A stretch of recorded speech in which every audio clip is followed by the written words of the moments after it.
அவர் நல்லவர், அவர் கிருபை என்றும் உள்ளது.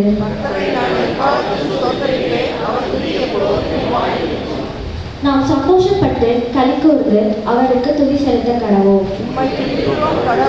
அவசரையோடும் அக்கறையோடும் கவனித்து வரும் குடும்பத்தார் யாவருக்கும் தேவையான அன்பையும் பொறுமையையும் நிதானத்தையும் பலத்தையும் ஆண்டவர் அருளி வழிநடத்துமாறு மன்றாடுவோம். 12ஆம் அதிகாரம் வசனங்கள் 1 முதல் 12 முடிய.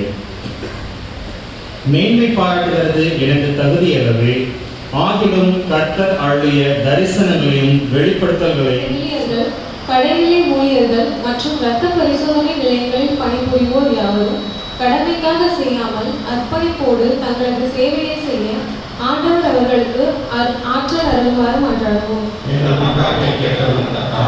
புதிய புதிய நோய்கள் பெருகி வரும் இன்றைய சூழலில் நோய் தடுப்பு ஆய்வுகள் பெருகவும் புதிய மருத்துவ தொழில்நுட்பம் நோக்கி, ஆண்டவரே, இதுக்கு முன்னாவது தேவரே உமது அடியானோட பேசுவதற்கு பின்னாவது நான் வாக்கு வல்லவன் அல்ல, நான் திட்டுவாயும் வந்தனாவும் உள்ளவன் என்றார்.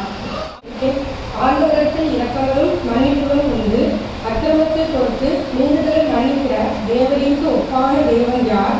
அவர் கிருபை செய்ய விரும்புகிறவர் யார்? அவர் என்றென்றைக்கும் கோபம் ஐயா.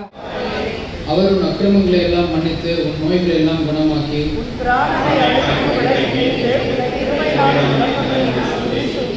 நன்மையினால் உன் வாயை திருப்தியாக்குகிறார். களுவுக்கு சமணமாய் உன் வயது திரும்ப வாழ வைத்து போல ஆகுகிறது.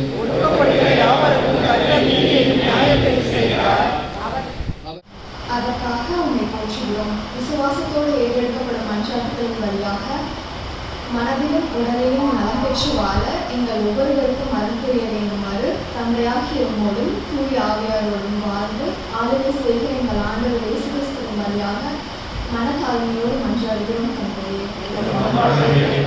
உடல்நிலையும் மனநிலையும் முக்கிய காரணிகளாக இருப்பதால் திருமறை கற்பிக்கும் வழிமுறைகளை பின்பற்றி நோய்களிலிருந்து நலம் பெற உறவு சிதைவுகளுக்கான காரணங்களை அறிந்து ஒருவருக்கொருவர் பகைமை பொறாமை நம்முடைய தேவனை கீர்த்தனம் பண்ணுகிறது நல்லதே, துதித்தலும் இன்பமும் ஏற்றதுமாய் இருக்கிறது. உறவுகள் ஆகியவற்றில் ஏற்பட்டுள்ள சிதைவுகளுக்கான காரணங்களை எண்ணி பார்ப்போம். திருமறை வாக்கியங்களிலிருந்து நம்முடைய வாழ்க்கை எந்தெந்த வழிகளெல்லாம் முரண்பட்டுள்ளது என்று சிந்தித்து பார்ப்போம். பொது வாழ்விலும் குடும்பத்திலும் வேலை தளங்களிலும் வியாபாரங்களிலும் உண்மையற்றவர்களாகவும் நேர்மையற்ற